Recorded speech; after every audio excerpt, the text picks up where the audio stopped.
welcome to another episode of Money for Nothing, the podcast about music and capitalism. I'm Saxon Baird with Sam Becker as always. We're back. Happy New Year. We were going to drop one right before the New Year changed, but then I spent like 24 hours in Berghain and lost my voice. Just kidding. I got sick and was very squeaky, and there was just no way to pull it off. I mean, we've been known to like miss a date. No, it's true. It's true. We were like, I was like, is it going to be a sexy, like scratchy voice, Saxon? He's like, no, I'm really squeaky. This is not. I did not sound podcast worthy. And we've been known to like maybe delay the dropping of an episode here and there. But this time we were going to be on time, but yeah, I basically had no voice, and you can kind of maybe even still hear I'm a little bit scratchy, but I think I'm finally podcast worthy. Now I'm like sexy podcaster, smoking sexy podcaster. Do you agree or no? Are you just gonna leave me hanging there? No. No comment. So we've got a little not two part. We got a two for in one. I got a 2 for 1 here for you. We are gonna be discussing some things that happened last month, which we've hinted at. And the first thing we're discussing today is things are a little rough over in Hipgnosis land. The publicly listed Hipgnosis Song Fund apparently cut its valuation by nearly 10%, and then like delayed the financial results of the first half of its financial year, which is like basically code for not a good sign. I guess these are things that are kind of common, that if you're a shareholder, you get like reports about what you're investing in is doing. And this Hipgnosis was just like, we're not going to tell you. So this is I would call this a well-earned victory lap for Saxon and I. For those who may be picking up the story now, Hipgnosis Song Funds, led by Mr. Mercuriadis, basically kicked off this massive influx of like red hot finance money into song rights, like I said, a little bit more than 2 years ago. Basically got a bunch of teaming up with Nile Rodgers of Chic fame, and who is, regardless of his role in this company, the single greatest rhythm guitar player of all time. So like, I like actually have like a fair bit of time. Like, I'm like, if you played on Good Times, like you can do a lot of fraud in my book. Not that they're doing fraud. I'm saying that like he could do more fraud and I'd still be like net positive given your rhythm guitar playing, sir. I'm a huge Chic fan, and in a bizarre like move, Daft Punk released a drumless version of Random Access Memories, which is no one needed. It's very weird. There's just no drums on it. But listen to Get Lucky without drums, and how in the pocket Nile Rodgers is on rhythm guitar. It's unbelievable how good he is at rhythm guitar. Okay, that's enough about Nile Rodgers. More about the company that he's like kind of a part of. Basically, they threw a lot of money. Definitely a part of. It's unclear like how, to what extent he's doing the like Jay-Z Brooklyn Nets thing. Where, like, I was just about to say this. I was like, yeah, no, it's completely like, okay, like Merck and whatever his like shady investors, when they first started this Hipgnosis Song Fund, were definitely like, we need a face to like legitimize what we're doing. Who's cool and got money? And somehow they came across Nile Rodgers, and he was in. Because good luck finding a picture of Merck without Nile Rodgers also in the photo. Yeah. So basically, they started throwing around enormous amounts of money to buy the publishing rights of songwriters, hit songwriters. And basically their theory was that songs were a undervalued asset class, that they were counter-cyclical in that the market could go up, the market could go down, but people would continue to listen to songs and like therefore continue to make money. That in an increasingly digital future, songs were only going to get more and more valuable, and that therefore, because they were kind of like the first movers in this space, they could really reshape the market, like just threw gobs of money, like millions and millions and millions of dollars to amass this collection of songs. And in doing so, kind of kicked off a whole bunch of kind of copycat / competitors, some of whom were kind of doing it before but were very, very much viewed that way in the public narrative, made the major labels pony up a lot of money, disrupted this whole space, created an seemingly infinite amount of like newspaper ink, digital newspaper ink, and then like we're just kind of riding high on the whole bubble. But like, unsurprising to everyone, the world has changed. It is no longer 2020 or 2021. Thank God it's no longer 2020. 2021 wasn't that great either, to be honest. But financially speaking, the world's a very different place in that like there are now interest rates. And so this was kind of a test of how Merck & Co. were going to deal with the need to, have any sort of gravity surrounding their proclamations. And like the headline is not well.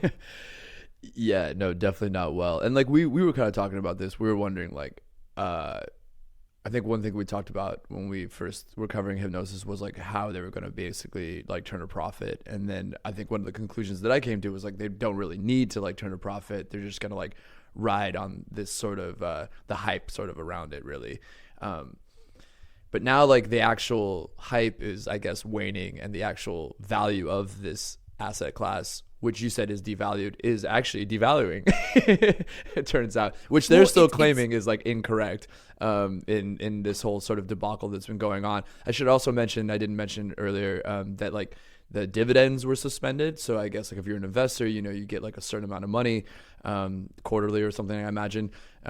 Please hit us up if you know more about this. And so those are suspended. And then like half the board was also like kicked off or changed. And then because there was a deal. Yeah. This is where we get into the fun stuff. Yeah, it's just a mess. Which is that okay? So you've got the rise of interest rates, which means like a couple of different things. One way to think about what happened with this massive financial influx into catalog sales, which we were kind of talking about at the time, it feels good to be right, baby, is that smart money avoids the music industry because it's a mess. It's like pretty consistently a mess. So smart money avoids the music industry, and like traditionally has, because it's super unsteady. You need a ton of like real knowledge to make money, right? Like put it this way, the way the record companies make money, which is basically exploiting their advantages whenever they get one, minimizing their losses as much as they can, maximizing every little piece of information they can get, and then basically being like terrible, just like really tough and often unfair and occasionally criminal bargainers is like probably the only way to consistently make money in the music industry. And as a result, that requires like a ton of local knowledge, if you think about it, right? Like you really need to you need to be like enmeshed in this industry to make it in this industry, because that's just a funny, weird, specific structure, which means that like finance guys coming in and who don't have an experience in this industry, it can be very opaque. And so traditionally money's kind of avoided it. Even when they're these big multinational companies that own like a record industry part, they usually like tap a record guy, almost exclusively guy, to run their stuff. And so like part of the reason that money started pouring into record sales was that interest rates were incredibly low, which means it's really easy to borrow money. And at first you like throw money into like normal stuff that maybe makes money. And then you can throw it into all kinds of wilder things, like, I don't know, an electric car company or a space company or a hypertube company, just like imagining stuff off the top of my head. Crazy. Crazy stuff. But like you keep getting wilder and wilder and wilder. And like slightly after the untested company that like connects human brains through electrodes, you get to the music industry. And in terms of like its lack of plausibility. And basically, so this money started flooding in because they were able to say like, with some money, we can offer you real returns. And that's clearly changed, which means it's harder to raise money now everywhere. But especially like money gets pulled back from the wilder areas because if you think about a high interest rate, it means that keeping your money in the bank makes you money. So it needs to be better than that. And all the risks get pulled back in. And so what you get now is kind of a tougher environment.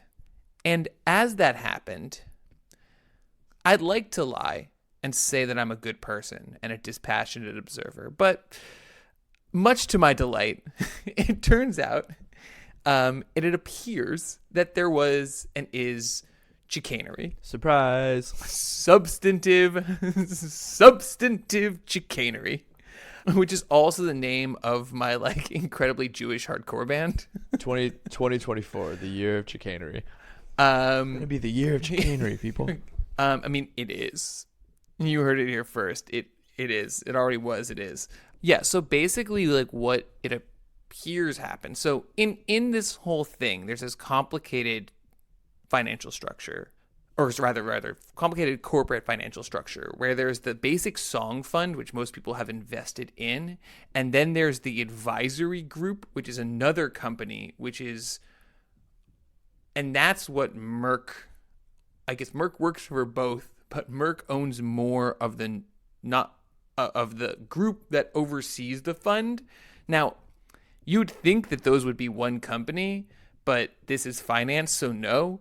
You can like buy into the group that runs the fund, or you can buy into the fund, and each of those has different kinds of financial obligations and financial payouts. And Blackstone, the private equity behemoth, throws a ton of money into the, like, I guess, more dominantly Mercuriadis non-public advisory group, which makes most of its money through advisory fees from the public stock market with normal investors and normal investor rule main Hipgnosis song fund. Yeah. And so, like, a situation which, as you could clearly tell, dear listener, offers no possibility for like a conflict of interest. Like, it's not. That's simply. Oh, no, absolutely not. No, totally understandable. I mean, totally like above board, like nothing weird. Like, yeah, no. Yeah, there's no possibility for anything weird. So basically, when things start to go bad, and this is where like some of this reporting is still a little bit, there's a lot of kind of different conflicting stories. But as best as I can understand, things start to go bad.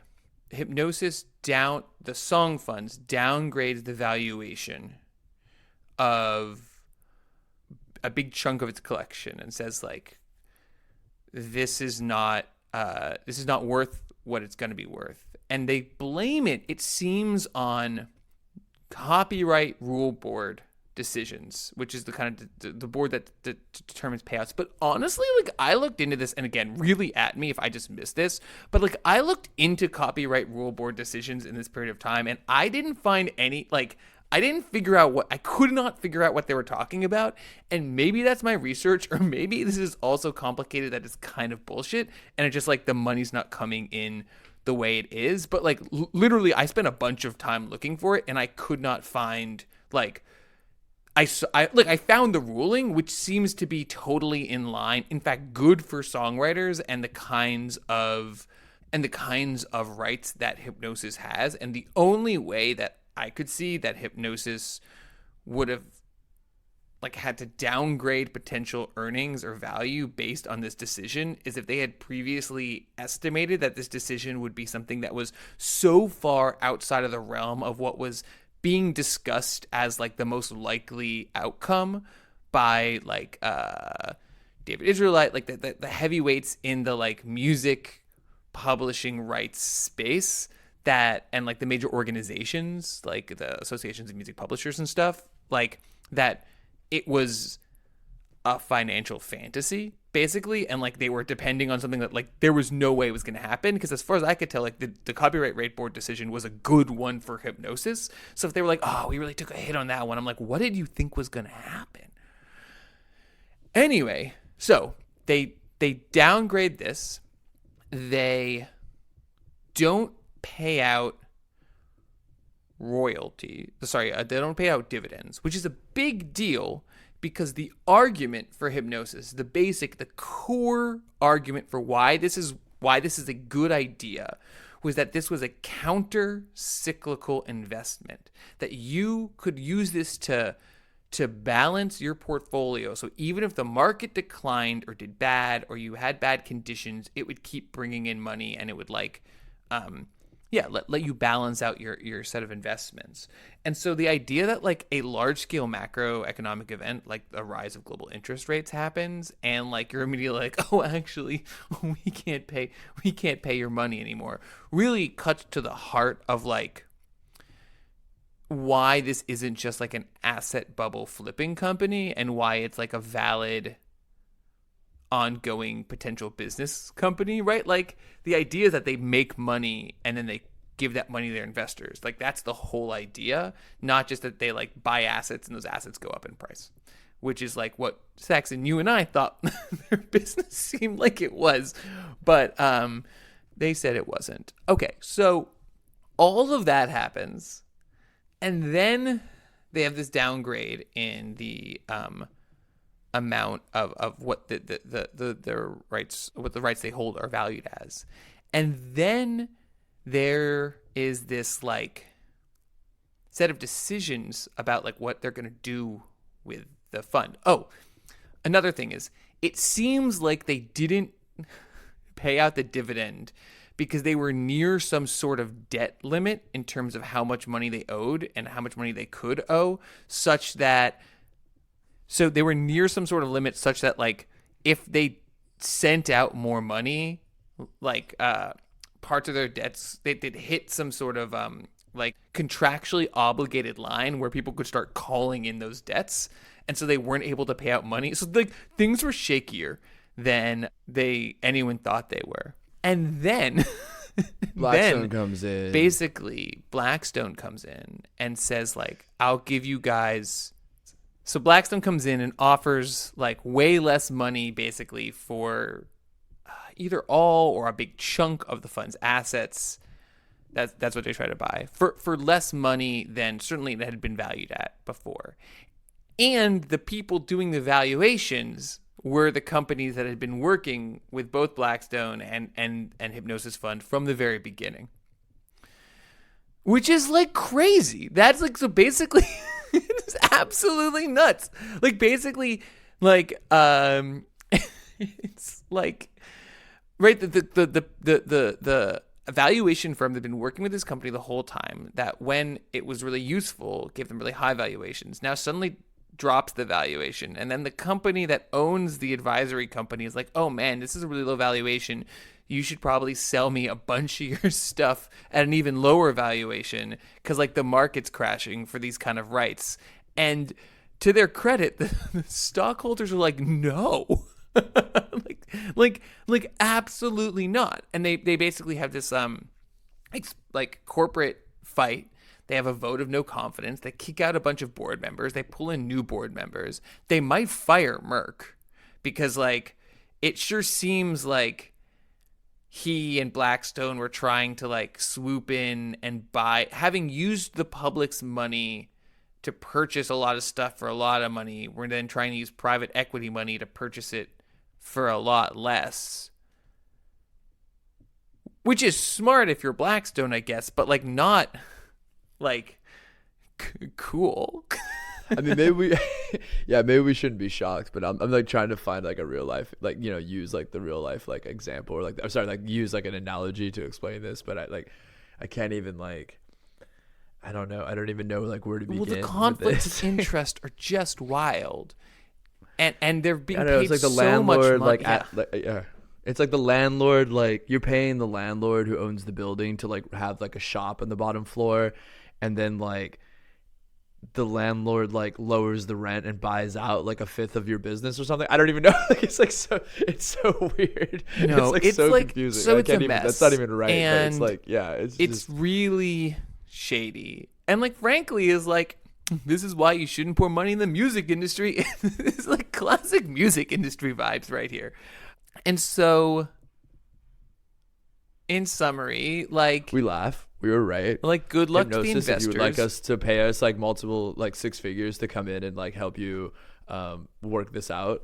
And like, my hope, the funniest I wouldn't thing, say no. the funniest thing that they might do, they're like currently undergoing a reevaluation. They've got a new valuing company, but there's a real option that the investors vote to just roll it up. Like, that's an option that they can do, where they just go like, so the fun's insane. over now, which is I think by far the funniest potential completely. outcome of this. Because then the assumption is insane- then, okay, so then let me ask you, if that does happen, we have to ask like who then, okay, so like whatever, like who does Neil Young give back his 50% of his catalog? Because Nobody then like could buy it. He could buy it back. for like at a fire sale. Or even if he bought, I mean, look, you're right. Let's I mean, be, he would definitely let's buy be it for really cheaper. honest. He'd buy it for cheaper than The he'd buy it funniest- for cheaper than he sold it The to them for. funniest outcome is it turns out that Mick Ronson was correct, and that he made the right move by selling his rights at the top of a market. It's going to come down, and then, I mean, Neil Young actually probably won't rebuy his stuff, because as far as I can tell, Neil's like, I've got my money. I just want to like make my still it somehow incredible music and like chill and like not have to worry about it. But like someone like Mark Ronson, like the funniest version is Mark Ronson buys it back and just like pockets a chill like $100 million, which he can just spend I on don't know, like maybe then turns it around and fucking resells it to like another song fund. I don't know. Like who fucking blows knows? it all on the world's nicest studio equipment. Yeah, which I probably already have. Which he probably does already have. But like, you know what? Like, at least it's going to someone who produced the Black Lips. Wait, he produced the Black Lips? Yeah, Arabian Mountain. No way, really? Yeah. After Amy Winehouse, like he likes genre stuff. They like genre stuff. He's like, let me make you sound. Is this like some weird? Also proving to never trust the music industry. Is this like some weird move where like some A&R guy was like, "Yo, Amy Winehouse is blowing up. You know what else you should also check out? The Black Lips." No, I don't think that was it. I think this was when they were on like the peak of their financial success. But I think this was like just like he'd be like, I think there's you get enough money and you're like, you know what would be fun? Producing the Black Lips. I mean, you know, the space between and 60s fun it probably was. Yeah, the space between 60s garage rock and 60s girl group pop is not that big. Oh no, I know. That's what I was saying. I was just like some A&R guy being like, "This is gonna be a trend. It's gonna be a trend that everybody's gonna follow. Everybody's gonna follow Winehouse. We've got to find who's doing it. The Black Lips." Well, anyways, for another podcast or not. So yeah, I think that's about it about good old Merck. We're basically gonna like watch this space and we're gonna like Michael Jackson popcorn it the whole time, basically. So.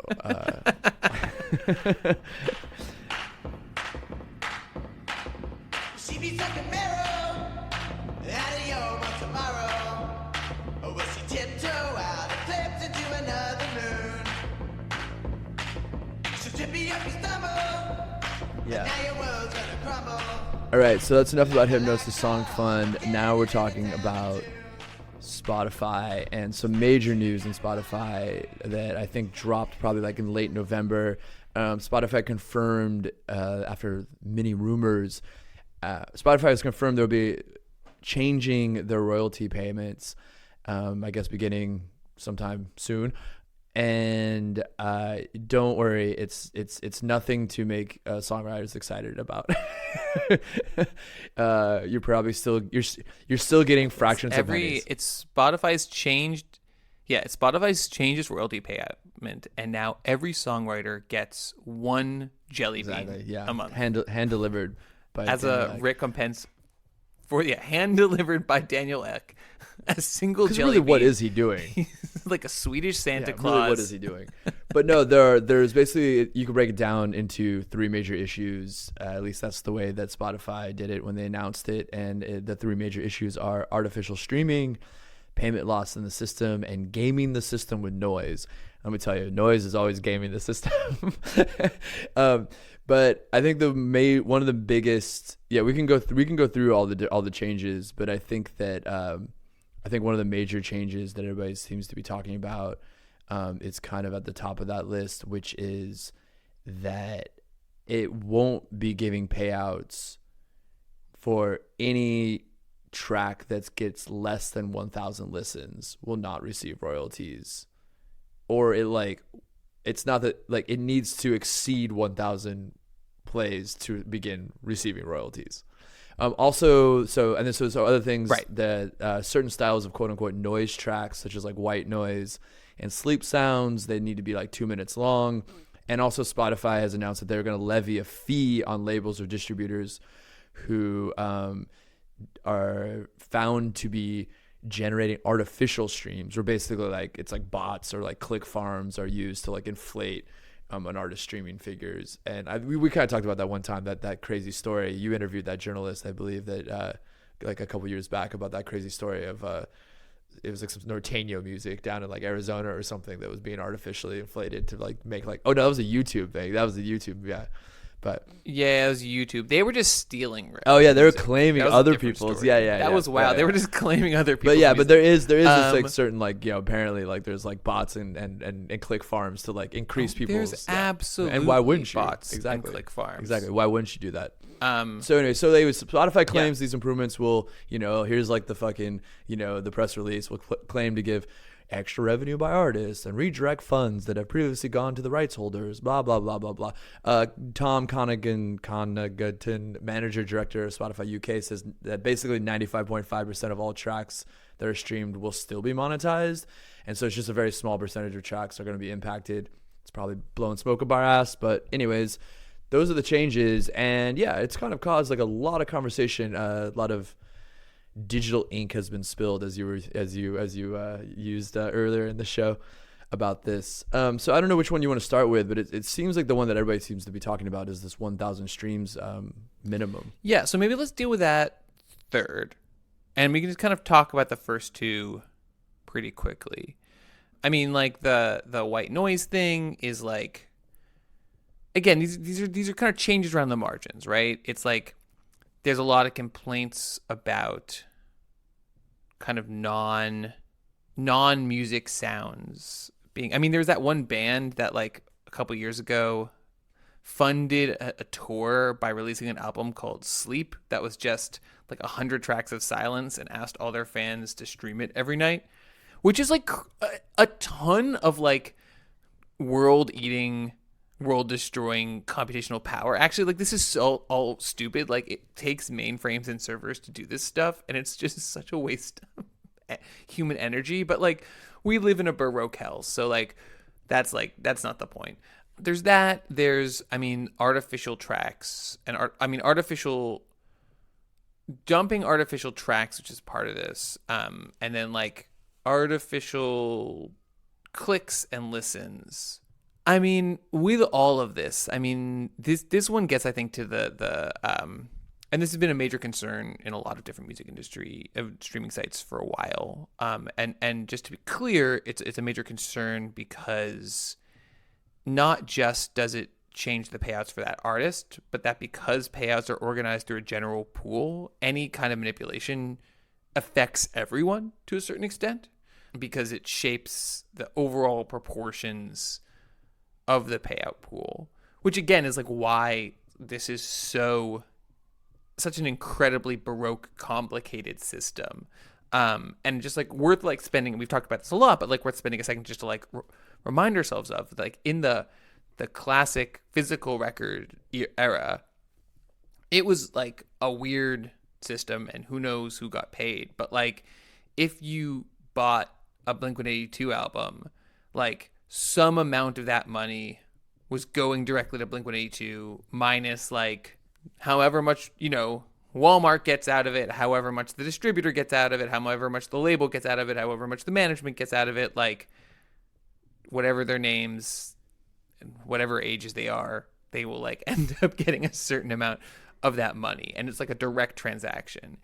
Like what didn't happen, but what does happen now with Spotify streams is it's like everyone takes those cuts, and then every record, every CD sold in America, the overall amount of money is like organized into one big pot, and then everyone gets paid out of that pot dependent on what percentage of the overall amount of record sales in the country they were.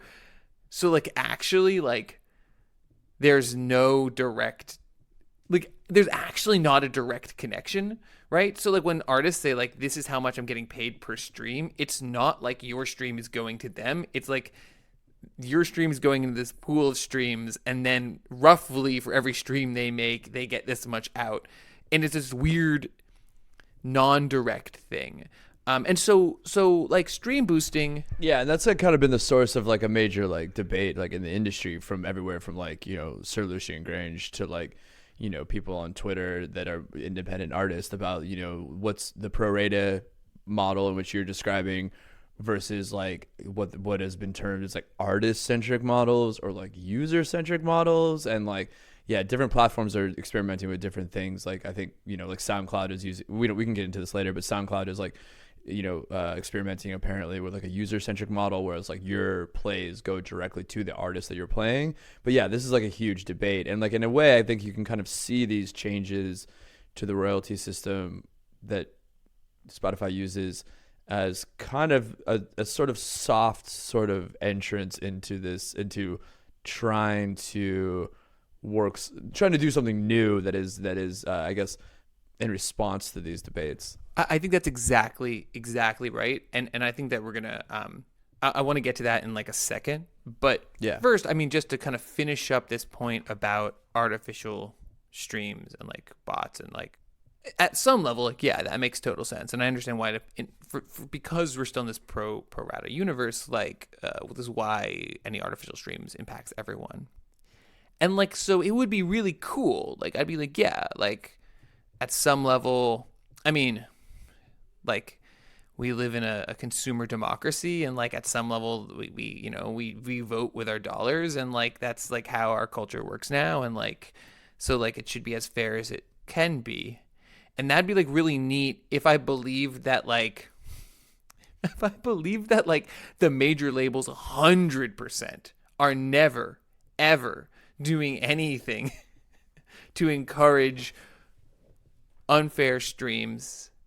Whether that is directly, like, and I'm not saying that they are, but there was that weird title scandal where like a whole bunch of it turned out to be major fake streams on like Beyonce and some other folks a couple years back. But also like, and this is like the classic weird argument about payola that's been going on since the 50s. When payola first dropped, right? This is primarily R&B record labels paying white disc jockeys like Alan Freed to play their records. And there's this argument that like this is corrupting the system, this money's bad. But the R&B labels kind of argued that this is the only way they could get in the door, and that in a system that's designed to benefit a handful of major labels, like actually in a weird way, like an anything goes system is can be viewed in a weird way as slightly more fair than a system in which a few people have structural positions of advantage and structural connections to the overall like maintainers and keepers of the infrastructure, and then other people don't. That in fact, like it's in a weird way, it's like a unilateral disarmament that the majors don't need to do some of the more like outrageously seemingly outrageous click farming stuff, because they like are able to get stuff on playlists. Certainly, they're able to like connect to TikTok and have TikTok just like hit that heating button, which they 100% now we know they do in fact have anytime they want something to go bigger on the algorithm, right? So like the sense is that it makes things seem more fair, but the question in the music industry, I think fundamentally a question in which it's like a truly like life is nasty, brutish and short, and it's a dog eat dog world. It's like if there is no fair, who's benefiting from these conditions? Yeah, completely. And I mean, also the reason why like the major labels are to do that, just to remind everyone, is because of the fact that it basically props up Spotify, because Spotify has to like license most of their music from these major labels, and thus because of that, like if a major label calls and wants something done, I mean, like Spotify doesn't really have like the say to, doesn't really have the agency to say no. I mean, basically these major labels can put pressure on Spotify at any point by threatening to like pull their licensing or threaten whatever else, and so like basically they have to play. It's to the benefit of like the major labels and Spotify, right? Maintaining, continuing to operate at a loss, but still maintain as a company, like to play the game that the major labels want them to play. Yeah, no, and I think that that's a really good point, that like that point about structural connections, because I do think that the single biggest takeaway of this whole set of changes, and here I think we're starting to talk about that third change, which is the demonetization of everything under 1,000 plays. And I think that most of what this tells us about is less about the specific issues at hand right here, because I actually think that Spotify is telling the truth in that in and of themselves, these are not particularly important changes. I think that this set of changes is really, really important because of what it tells us about the relationship between Spotify and the music industry, what it tells us about how people are positioning for kind of this, what's coming next in the music industry. And what you were saying before is that this is this like, the first real move in kind of a soft around the edges beginning, a reconstruction of like the fundamental mechanics of the streaming industry as we've known them for the past decade. And so, yeah, so for one, I think that this like under 1,000 plays demonetization thing, which I do not believe actually hits songwriters. So the publishing rights still get paid out, but it's the master rights. The loser here, right, actually, in terms of who maybe makes money, is not songwriters, because like I think it's like ideologically, yes, everyone who should get paid, and like fundamentally it's totally messed up that like you can like platform, like you can network effect like terms of service tyranny, if that makes any sense. Like if you want your stuff to be, if you want to be a real musician and widely accessible except in a handful of like genres or scenes, like you need to be on Spotify, and therefore Spotify can say anything it wants in its terms of service, and you sort of have to do it, because they can just say like, well, if you don't want to do that, you don't have to be on Spotify. And you're like, well, you do need to be on Spotify. It's like has an element of the public square. It just happens to be a mall, which is a privately owned public square. Yeah, so they like it is a big deal ideologically speaking. But I think that in terms of industry mechanics, this is like a tactical strike on the distributors, and on the indie distributors in particular, like DistroKid, CD Baby, TuneCore, etc. And we've talked in previous episodes about Spotify, kind of about the declining percentage of major label music on the streaming service, and the way that might be shifting the kinds of negotiated leverage between the majors and the DSPs, digital service providers like Spotify. And right, so like the basic thing is, as you were saying, Saxon, like they have the Spotify kind of has to do what the majors want, because in order to be a functional streaming service, you need the IP that only they can provide.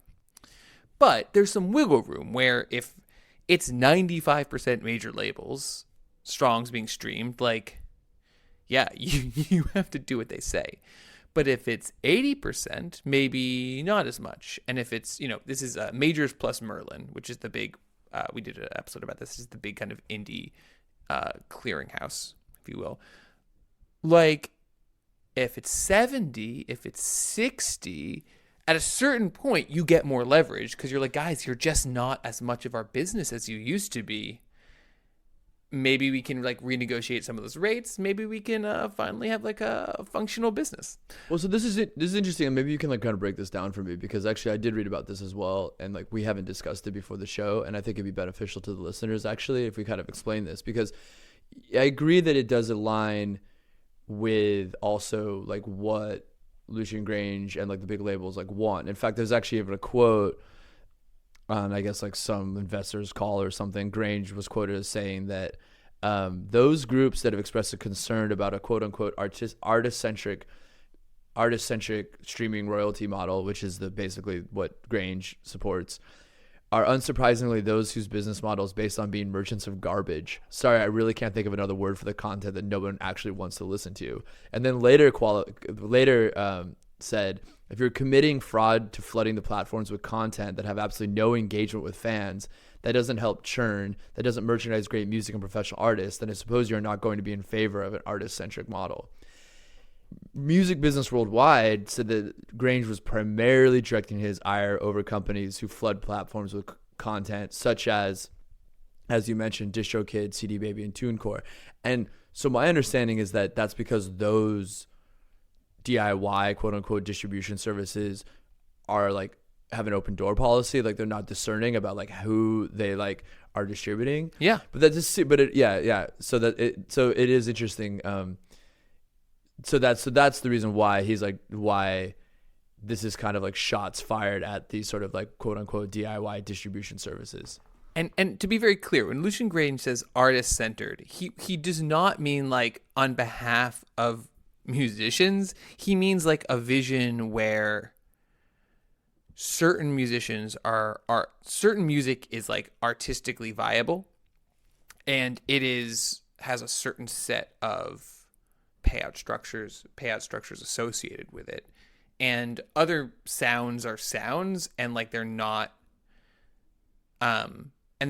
considered music, and they don't have the same kind of IP or payout structure. So in some way he's trying to like you could say like there's a tension between like a YouTube world and a record store. A record store, everything's produced by a label of some kind, and it's all music.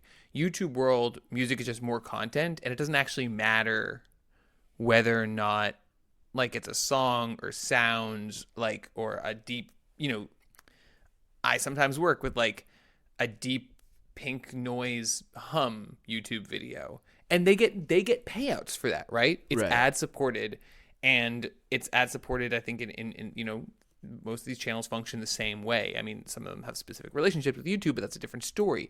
And so he's kind of saying by artist-centric streaming or artist-centric model, he's talking about like artists as defined by the music industry, which is like a record industry.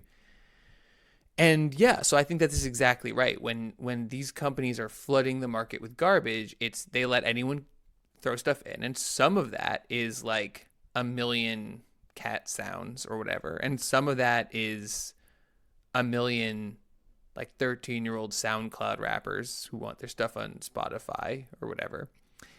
But I think what you see there is, and there had been, right, a very clear downward trend on the market share within platforms like Spotify of the majors, as no, most of these get 500 plays, let's say. I mean, they don't even, but let's say, you could have a huge, but there is this long tail where all of a sudden, if you have enough tracks that have 500 plays, especially if they're kind of being fed in an increasingly algorithmically structured listening environment, so there is an ability to have discovery across the bounds of notoriety, maybe like you could be in nowhere, but like if you just fit right with an algorithm, you could start getting a little bit of traction.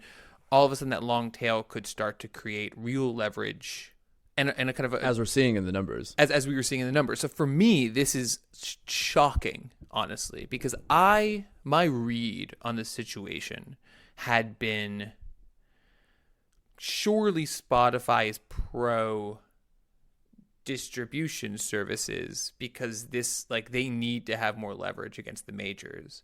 And this very much felt to me like Lucian Grange said jump and Spotify said how high, sir. Yeah, I mean, completely, for sure. Completely.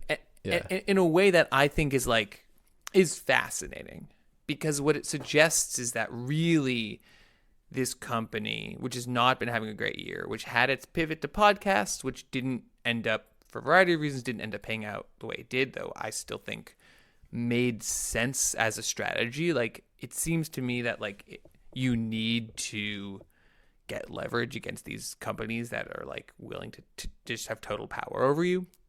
But this seems like they just totally capitulated in a way that's gonna, can't imagine it doesn't cut off a lot of that long tail growth. And I think that, like, probably, I mean, maybe this is something we can kind of talk about a little bit, is that it's doing that because, as we've seen over the years, basically Spotify has been trying to, like, Spotify's been trying to like squirm its way out from underneath the pressure of the major labels. Like, we're going into audiobooks, we're going into podcasting, all this. None of it's fucking worked.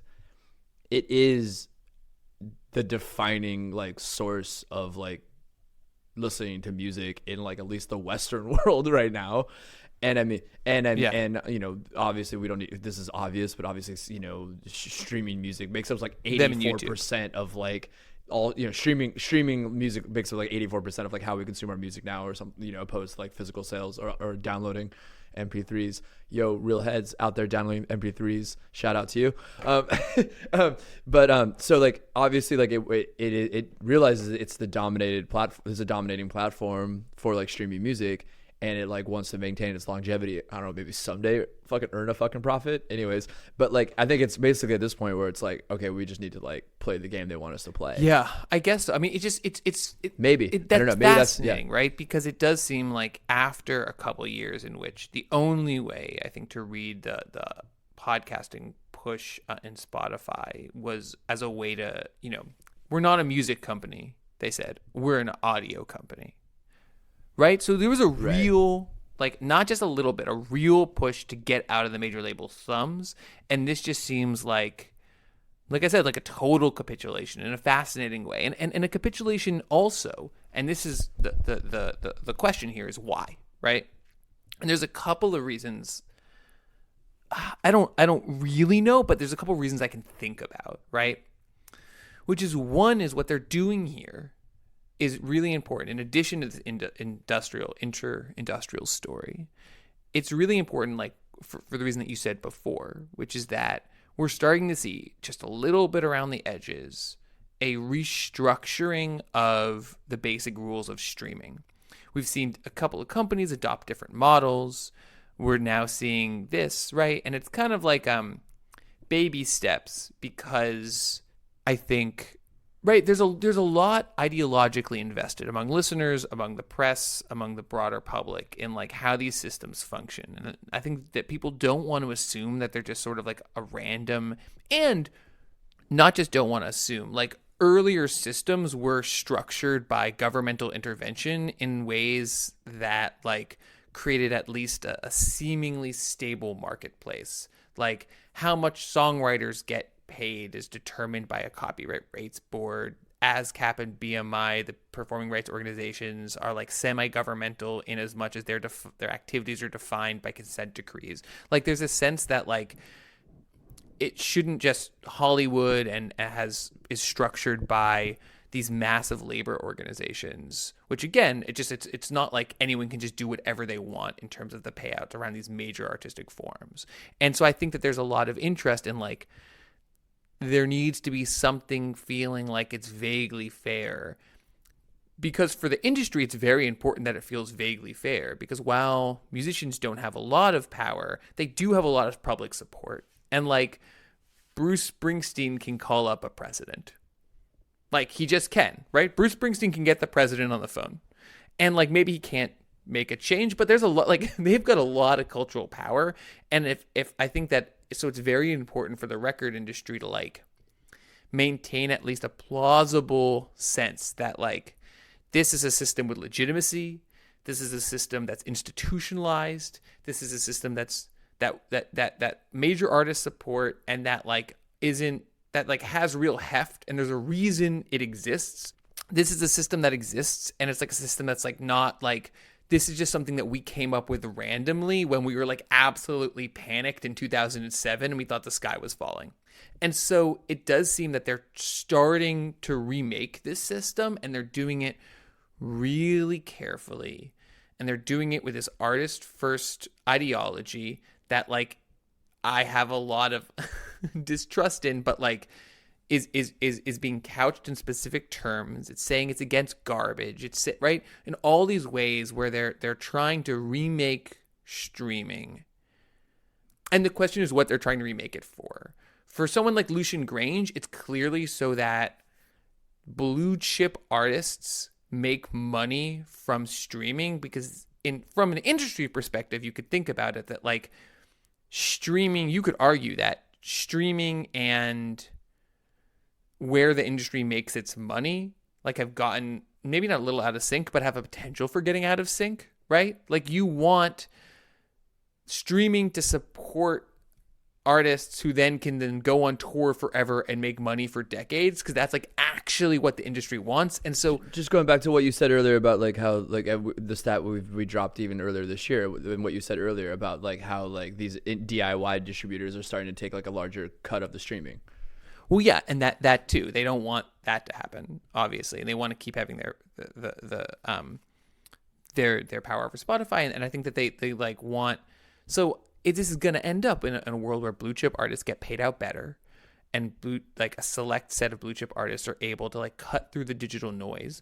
Partially, I mean, and this is where I think it gets really interesting, because I don't think the music industry is fundamentally thinking about Spotify here or about streaming. I think they're getting ready for a number of new conditions that are starting to emerge. And I think TikTok is one example of this kind of space. Like it's important for the record industry to figure out a way that it can like create artists on TikTok, artists who have careers that look like musicians, that look like the kinds of trajectories of careers that the record label is really good at organizing, and not that it looks like Reddit. You know what I mean? Where it's just like a whole bunch of like semi-anonymous user-generated activity. And yeah, they're trying to like basically have more of a hand in curating like what the next big artist is, instead of having to sort of pay attention to what's happening on like an app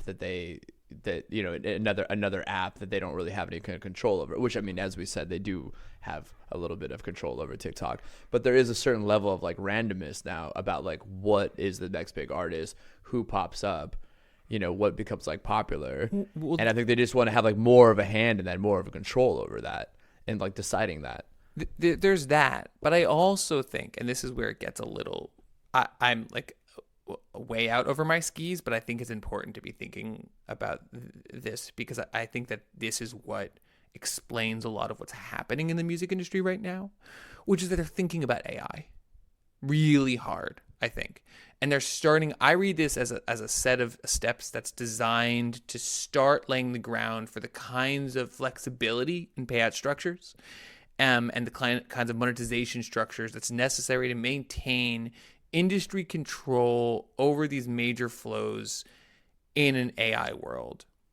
If you think about what fully out in the wild AI generated music is going to look like, there's a lot of different potential possibilities. But one possibility is that everyone is kind of creating a little cloud of music around them, being created by these algorithmic programs that will maybe share certain kinds of signifiers between people, or sometimes will be shared in relation to artists. But I think it's going to look a lot more mimetic, right? It's going to be kind of like valence clouds of sound and style around artists. And even if like we don't go the whole like postmodernism, like end of identity stuff, I don't see it's clearly a world in which there's a lot more user-generated music content.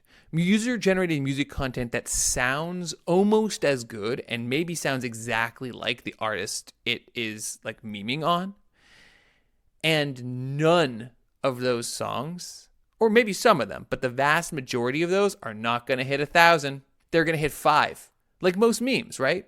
And you can imagine a world in which we just don't, and before it even blows up, oh, I'm sorry, guys, we already set this. Even before we knew this was going to happen, needs to hit 1,000, get a payout structures. The minute percentage that's going to hit 1,000, then you can figure out licensing, then you can figure out monetization, like how YouTube has. But it seems like it sets a hard cap over a vast space of musical production that is where a lot of these technologies seem to be aimed. Yeah, and also just the key point to add, maybe this is obvious, but also the key point to add is like a lot of like those whatever AI generated user generated through AI, music is not going to be under the control of the major labels. And so that's also it as well. So like the more you have of that, the less of the pie they have of like what's making money and what's being streamed.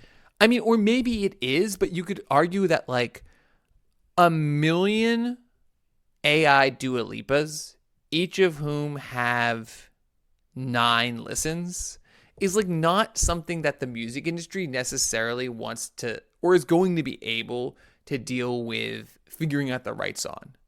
In some way, it's easier if you say like, oh, well, all of this is demonetized except through maybe some sort of like blanket payout, which we can deal with like behind the in a back room where you say YouTube, we know there's a lot of unlicensed content. Anything over 1,000, which is already the deal we have with Spotify, by the way, like we have to deal with in a licensing way that maybe we can figure out how to deal with everything underneath it. Let's just estimate how much economic activity it produces, and we're going to get a cut of it. Because if you don't give us that cut, we're pulling our real IP, which people are still listening to, off of your platform. This is what they did with TikTok to a certain extent in its early days, and it's something that having those clear benchmarks for monetization in one place allows them to do in other places, maybe at a business level, but also at an ideological level. And I think it's really interesting that they're doing this right before these new forms of technology really start to hit. Which is where I think a lot of what's happening, and I think we're going to spend a lot of time, honestly, talking about this kind of topic this year, because I do think that right now it feels a little bit like the lag time between everyone getting smartphones and Uber, like we're starting to get technologies and the infrastructures that can change stuff, but like the social adoption where new things explode like isn't quite there yet. And I can't help but think that when the music industry is making major moves to start restructuring streaming payouts, they're not thinking about that future. Yeah, so I mean that seems like a good place to put a bow on this episode. Obviously, we're going to be watching this space as always. I feel like we're doing like at least on average like 2 or 3 Spotify shows like a year because but it is a good. I think they are good like a bellwether for a gateway into like what else is happening in the music industry and like what the major labels are thinking. And yeah, so we'll continue to be paying attention to how these changes and play out, but more like structurally, as Sam was just illustrating. We'll check you out next time. Bye.